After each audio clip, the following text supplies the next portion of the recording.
I'm Charles Forstick from Modern Languages, and I'm standing in for Pedro Ramos Pinto. Pedro, who is with us online, but had a family emergency that couldn't chair the session. But I'm delighted to be in conversation with Herns and Ola. I'm going to introduce the two of you.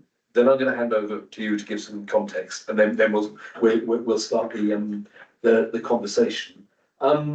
So first of all, Herns, Professor Louis Herns Marcelin is a Haitian social science professor, senior researcher at University of Miami. Also, this is the context that I work with Herns, he's Chancellor at the Interuniversity Institute for Research and Development, INURED, in Haiti. At Miami, he founded the Global Health and Studies Program. He was Associate Dean for Program Development, and he's led a wide variety of projects with field research in the Caribbean, in the US, in Brazil, received grants from a number of bodies, including National Institutes of Health, American Council of Learned Societies, and the Rockefeller Foundation. Herns's work explores marginalization, health disparities, violence, kinship, so two of the issues that really interest us this afternoon, family and migration. And he's here because he's currently leading visiting professor at Cambridge, researching precisely contemporary legacies of violence from slave plantation systems in the Americas, but particularly in Haiti. So, and welcome back, Herns. Sounds good. You got here last week? You arrived back last week. Yeah, last week. Yeah. And is here for 4 months now as part of this program. Wonderful summer. And in conversation with Herns is Dr. Ola Osman. Ola is assistant professor of African politics here in Cambridge, fellow of Trinity Hall, and also senior gender consultant with the UN World Food Programme. Ola also serves on the advisory board for the Collective Healing Initiative, which is convened by UNESCO's Roots of Enslaved Peoples project. Ola's got a PhD in politics and international studies from Cambridge, supported by Gates scholarship, MA in women's studies from Oxford. And again, just to get a sense of her broader interests, Ola's interdisciplinary research frames so-called ethnic conflicts in Africa, by situating them, you've probably gathered, within that longer history of Atlantic slavery, and her current work is focused on social inclusion, conflict, climate change, and food security in Ethiopia's Afar region. So I'm delighted to be in conversation with the two of you. If it's okay, I'm going to invite each of you to say a few words about the context in which you work, so Haiti and Liberia, and how that conflict speaks to our themes tonight of these legacies, parallel legacies of enslavement and contemporary violence. I'm not sure who wants to go first. Okay, I think that I should. I'm sorry, how about you? And hello, everybody, again. I'm Herns, and the first point I thought that was important for us to start by addressing is why is Haiti?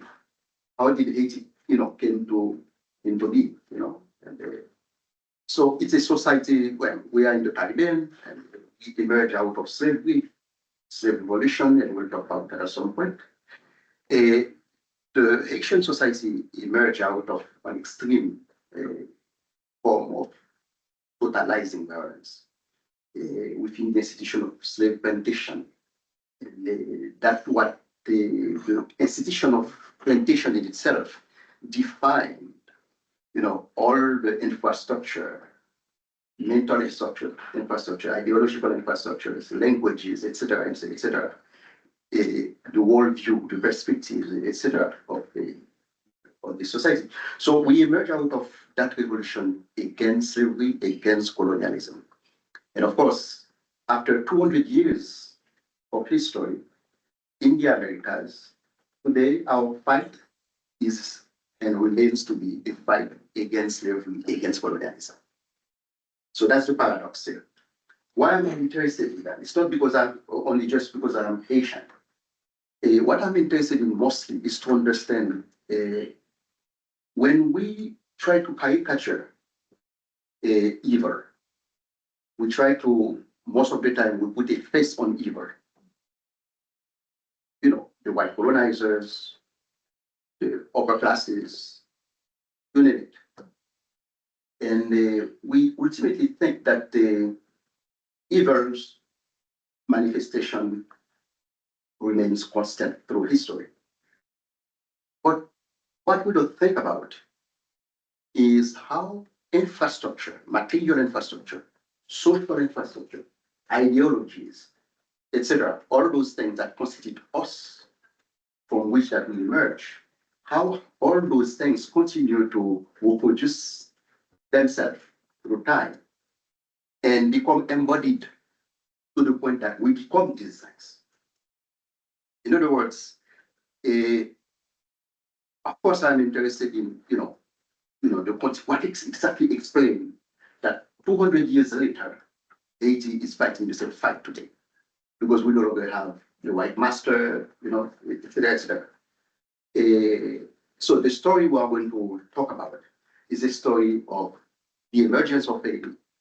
And I suppose that is a story also that is contributed to your own story, that particular country that we call Haiti, that is being read through the lens of violence, chaos, people who cannot organize themselves, organize their lives, all those things, who don't have a project, a political project, who seem to remain in the parameter within the framework already shaped, by a colonial plantation. So the key point for us, that's what I want to convey, is that what is our participation, Haitians, in reproductions of the afterlife of slavery? In other words, I'm not saying, and whatever I will be saying, discussing here in our discussion, it is not for us to absorb, what Western societies, Western powers have been doing and continue to do here. But what I am saying there is that what are our participation in reproducing these things? Because there are some, we took it to the extreme. It's interesting also to see that the discussion that we're having is a discussion about that should concern everybody, because it's about the suffering you have been through that will produce to others. You understand? You become exactly what you have been combating. So how did that happen?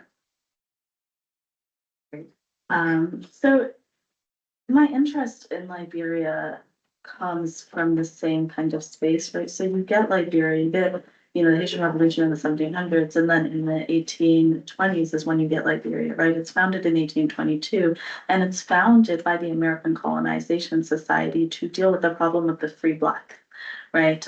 So you have the institution of slavery at its height, right, at its most productive height happening in the American colonies, but the free Black has posed a threat to the maintaining of that order, right? Because how is it possible to have a free Black walking around at the same time when Blackness is associated with unfreedom and whiteness is associated with freedom, right? So that's part of it, but then also free or freed Black persons often were conspiring with those who were enslaved, right, towards revolution, right?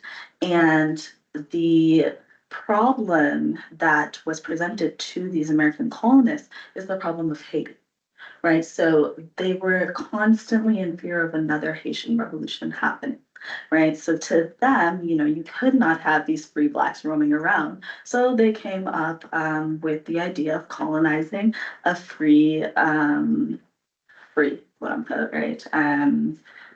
West African coast, right? So free land on the West African coast, which is where those folks who were enslaved were taken from to begin with, right?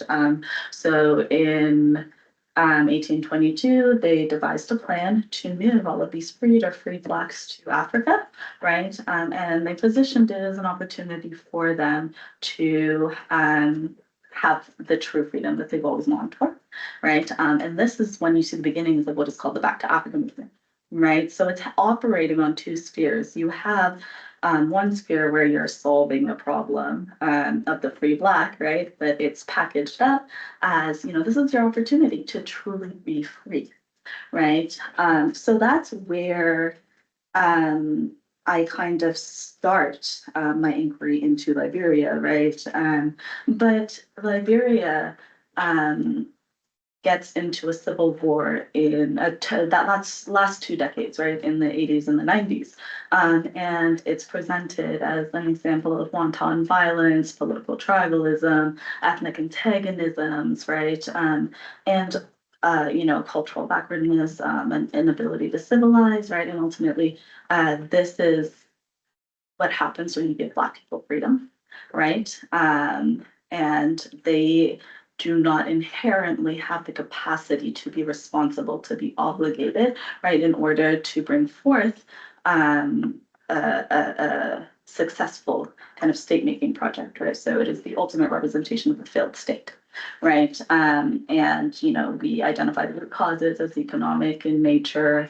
This is the critical scholarship, right? So we have to pay attention to the economy. We have to pay attention, to all of these different kinds of structures that oppress people, right? That might explain why these folks went to war. But the part that was interesting to me was the role that ethnicity played in the war, right? Because it was seen as the biggest problem that folks were contending with, right?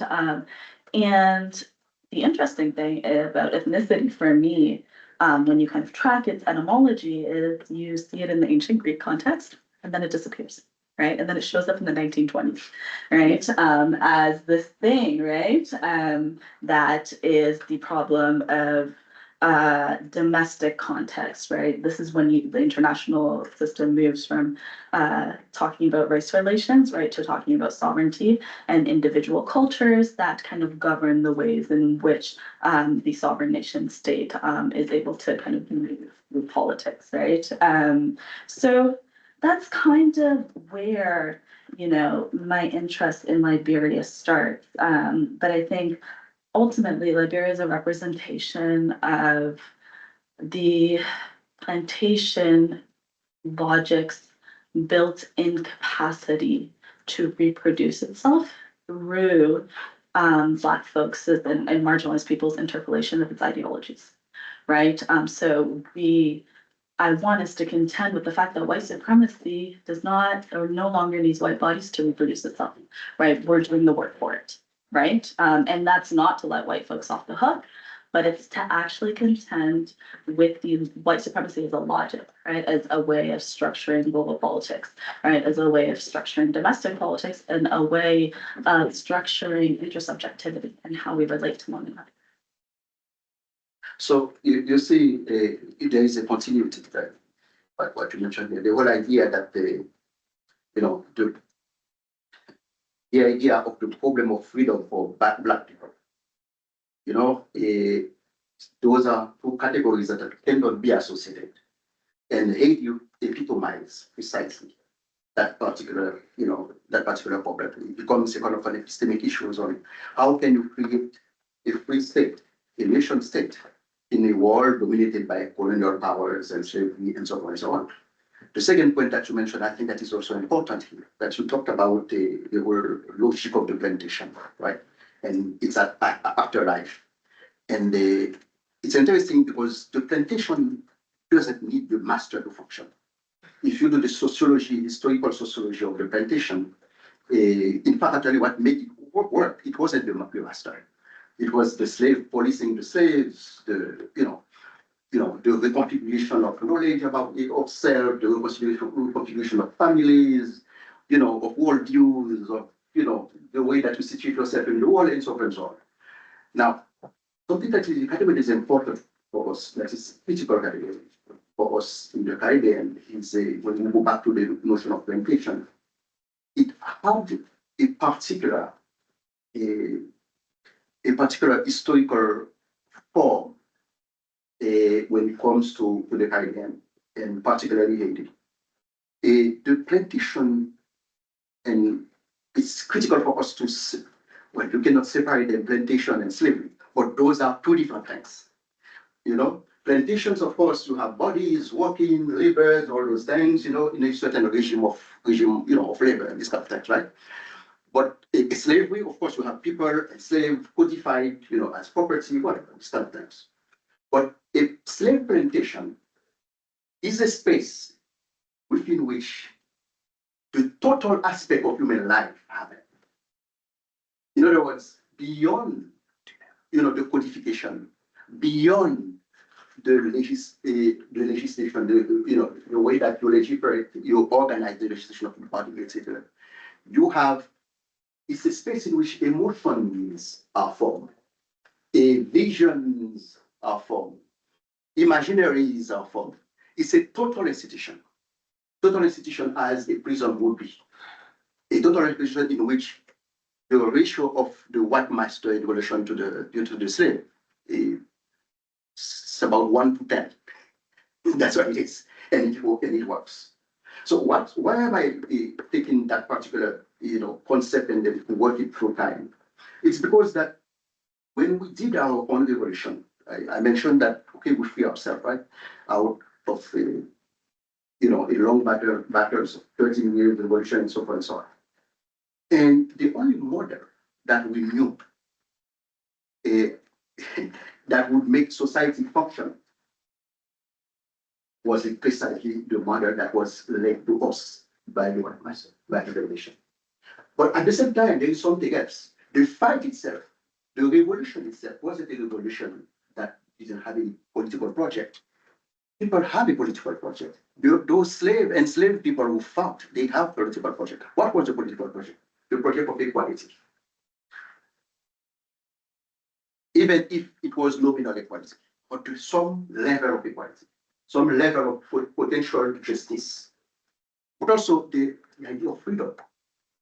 And immediately after the revolution, the first work that we have done, the leadership of Haiti, of course, in partnership, in collaboration with the support, with the backing, of the colonial power of that times, was to remotely continue to police and transform that revolution and make it what it is, what has given us today. What am I saying here?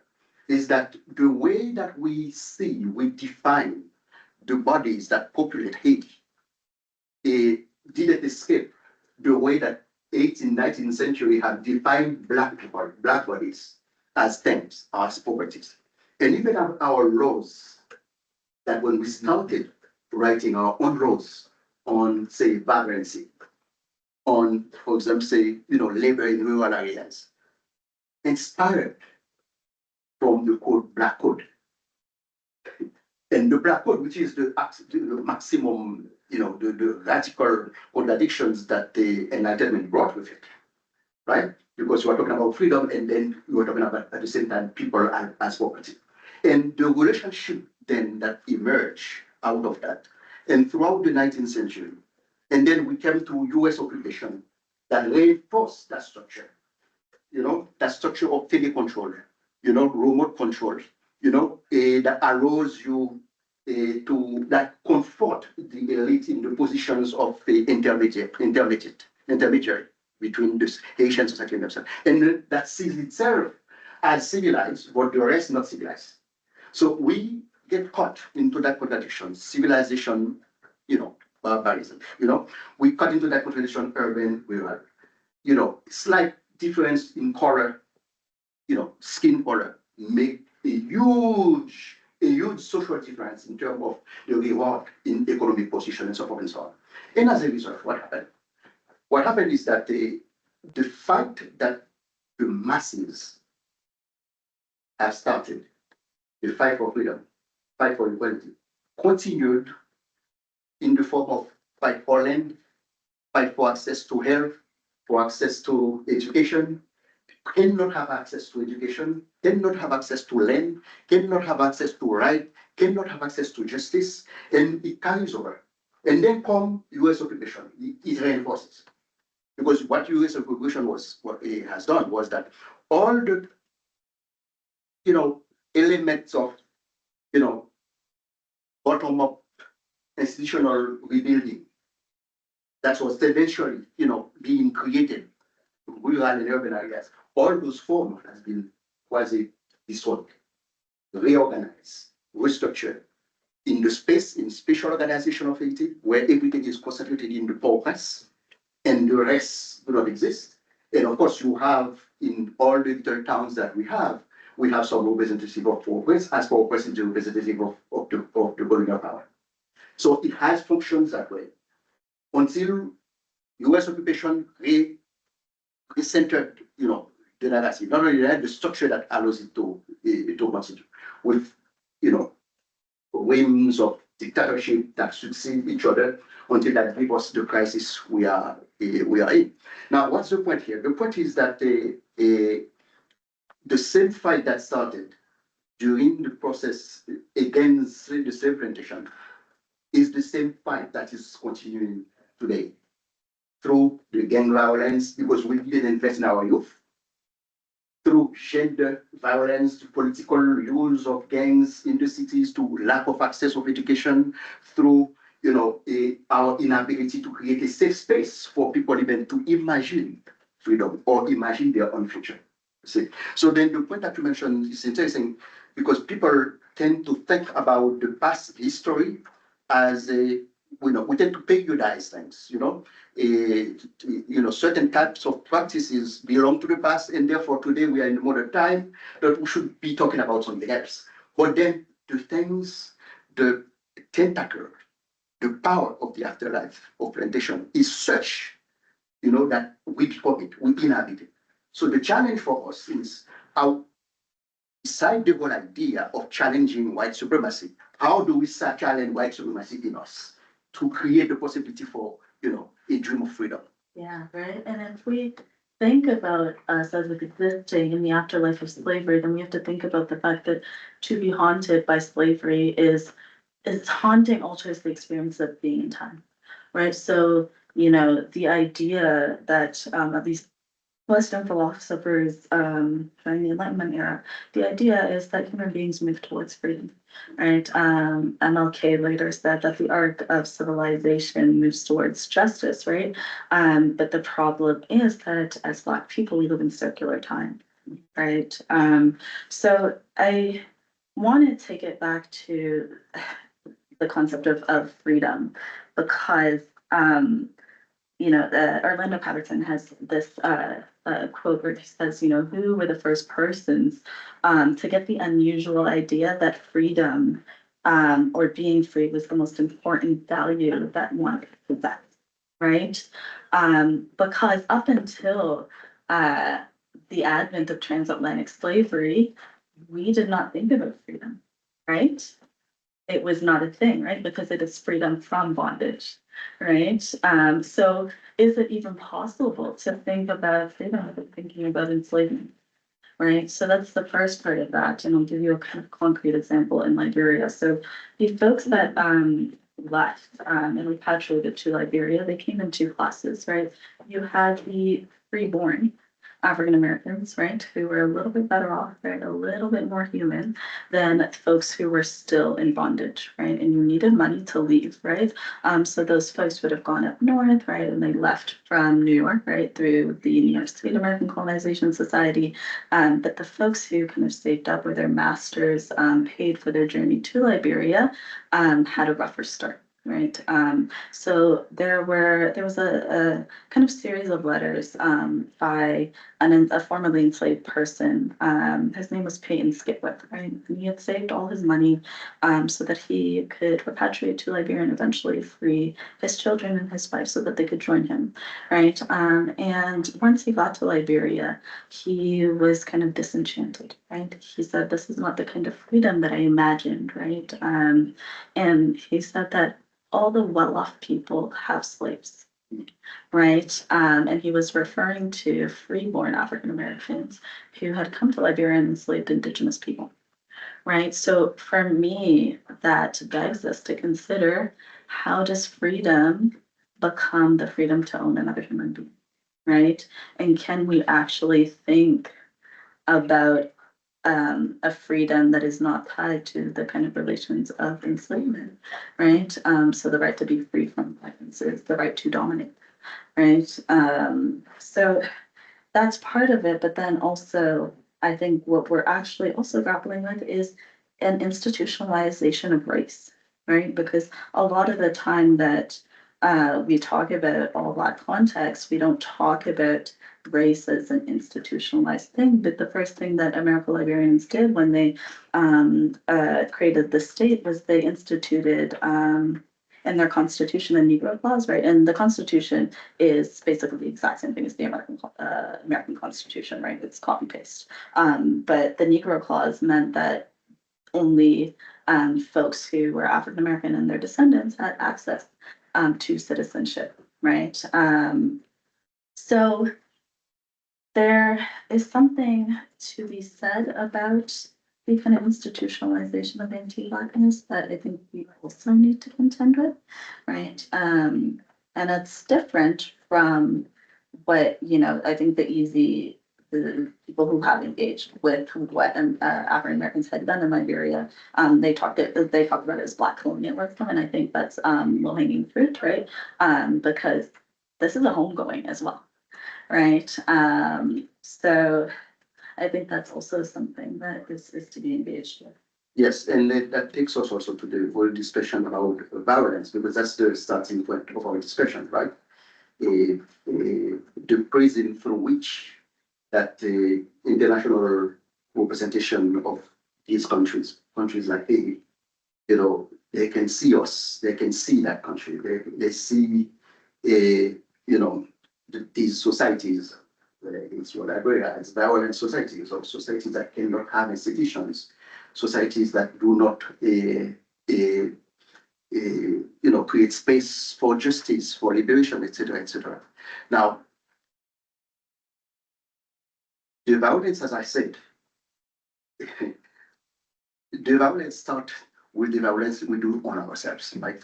It starts, of course, with the way that we embody the institutions in the cultural, social, economic practices, in the way that we normalize differences between groups, and in our case in Haiti, what we are trying to come to terms with is precisely to see what exactly,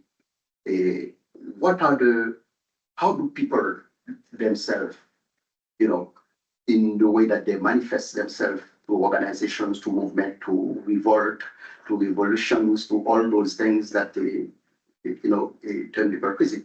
How do they see the idea of the project of freedom today? How do they see it? And this is where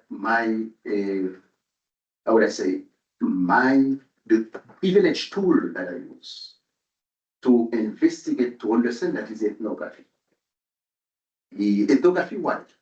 Because there is no way that we will be able to translate those experiences unless people who live these experiences have a voice, unless they speak, unless their voices are channeled, and they are channeled properly to the areas of power, so then it can be taken more seriously. But the problem is, it is not just the voices of those who have been suffered or who have been, the product of these forms of violence and exclusion. But the point is that the problem is that when you read through these experiences using ethnography, we see how even in this world, the world of those who have been marginalized, there is a reproduction of the very structure that we're talking about. It's not an accident that, for example, in our society, in my society in Haiti, there is a concept called in Creole "restadek," which is domestic, if you will, but it's not a domestic. It's a kind of slave. It's how would I say? It's a practice of separation of children into families, mostly. It started, of course, children in well-off family, and then those who can afford now to have domestics, to have servants, no longer have them. And then it becomes something that is, totally, permeates the imaginary of people of the idea of family. To the point that, regardless the social class in Haiti, you will not find easily a family that doesn't have a restaurant. You understand? Through the secret, familial secret, and through it goes through the kids that I'm protecting to the kids who are there to serve me. And serving me means that, like in a plantation, you can do whatever you want with that one, you know, including things that you cannot imagine. Now, when we see that's one indication in terms of how to document ethnographically these experiences in a way so that we don't reproduce a discourse that goes with good guys, bad guys. It's not that, because people internalize it. But also, ethnography allows us also to see the forms people use, you know, to resist. The methodologies people use to resist. People have methodologies. They have, you know, an approach on how to respond to things, right? And these responses in themselves, whether political at the community level, you know, urban or rural, regardless, you know, where you study it, you see the same subjugation reproduction, whether in gender line or in class line or in group line, the same reproduction occurs there. What does that tell us? Understanding violence is not an exercise that can be done only from outside perspective, in terms of statistics, in terms of numbers, in terms of what kind of institutions, you know, people have and how do people behave in relation to institutions instead of control and so on and so on. It requires much more than that. It requires a deep dive into people's experiences from people's perspective. And only from there, you can see elements that allow people themselves to understand, you know, elements of, you know, what are the paths to be free. And that's why the whole project of international community to approach Haiti as a disease or as a failed state to save, the same way you will save such and such society in Africa, because Africa is a country, you know, or you know, whatever, you know, it kind of a differentiated space, you know, and we have had international community involved in Haiti forever. During the last 25 years, the international community was present in Haiti in all forms. And precisely because of the fact that if we cannot to include those we think that we're going to save, the white savior, to include those we think that we're going to save, to include, you know, to create institutions to save those we think that need to be saved, we need to understand under what kind of institutions they function. We need to understand how do they process their own institution themselves. You want to understand how their experiences create a ground, a fertile ground, for or against the form of institution that we want to impose. So it's a endogenous process. And this is one of the key challenges for us, precisely because if we are betting on endogenous process to get to freedom, to get to equality, good luck with that. Because, for example, in our case, in Haiti, we say it so well, we are so far away from God, but we are so close to God. The US is the power, you understand, international community, even with the goodwill that we think that animate us. You understand? Failing to understand, to incorporate those experiences will take us anywhere.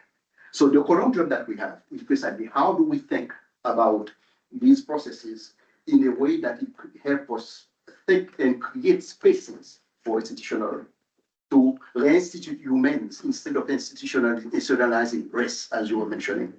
I think part of what we're contending with is the ways in which violence and abuse and love are so intimately intertwined, or this idea that abuse and love can exist in the same plane of conflict, right? So Liberia has the same system of apprenticeship, right? That is ongoing, where Indigenous children come into Liberian households. These are the repatriated African Americans, right? And it's to help civilize them, right? To give them access to education, right?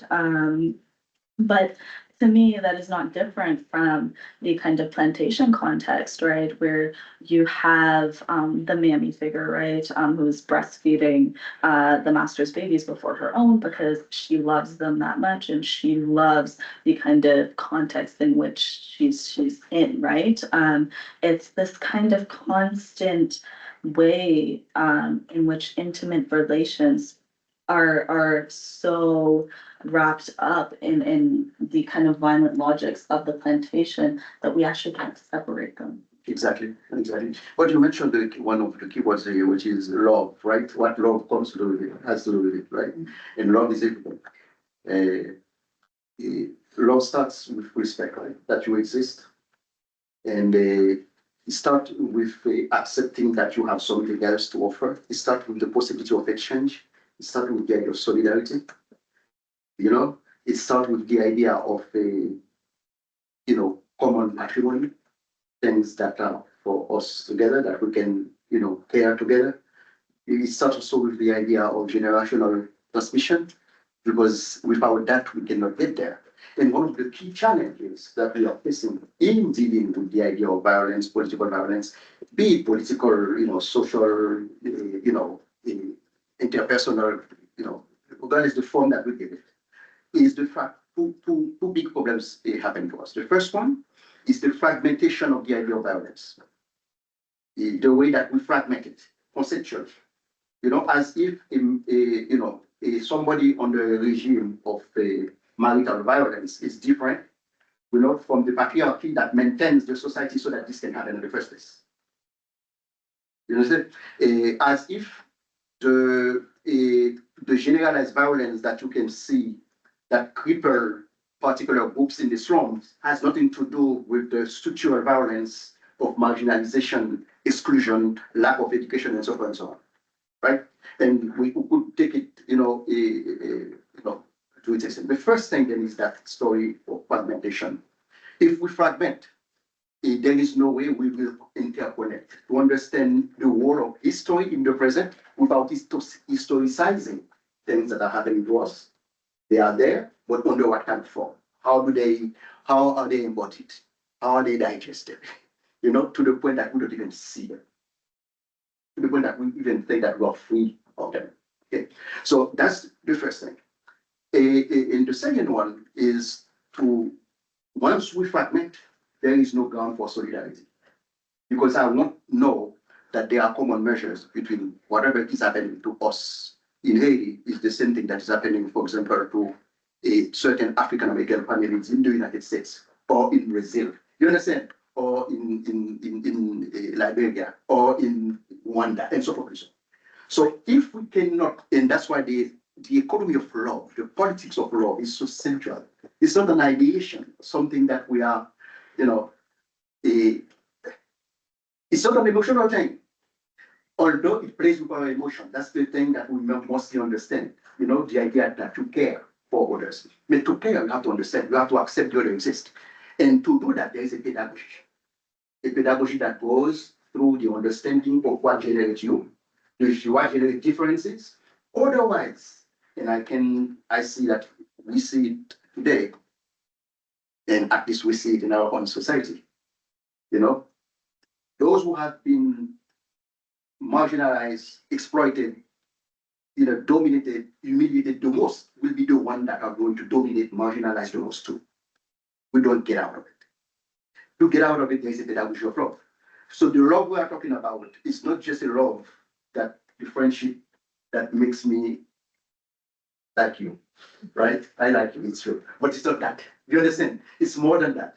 We play on that, but the key point here is about ways of understanding, way of creating institutions, way of connecting, because without that understanding, the connectivity, there is no possibility for solidarity among us.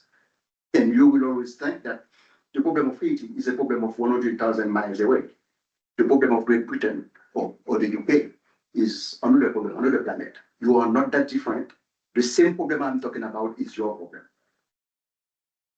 And I think the flip side of that is that so much of the kind of transatlantic slave economy depended on the denial of sentience, right? Or Black folks' ability to love, right? In order to justify taking a child away from its mother, right? In order to justify splitting up a family, right? Because if you can frame these people as, non-sentient, not having an ability to feel, right? Or experience human relations in the same way, right? Then it makes it easier to reproduce the slave economy and, talk about these children as ultimately property, right? So I think part of what love as a politics does for us is it adds it adds the question of the human, or it tends to the question of the human in our relations to one another, right? So in a way that allows for mother, sister, brother, daughter, son, all of these ways of relating to each other, it allows for them to actually register, right? And then there is this quote by, oh, I'm forgetting her name, but she talks about how all of the revolutionaries of our times, the politics of love is central to their revolutionary ideology, right? So imagine that we get to a place where we love ourselves so much that we don't want to exploit anybody else, right? But then also we can get to a place where there is a communal sense that moves, or a sense of the commons that moves away from the individuated subject that capitalism has produced, right?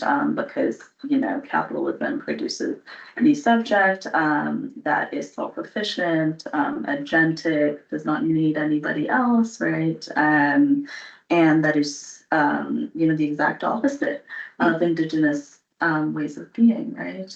There is no word for I, right? Because we always thought about each other in relationship, right?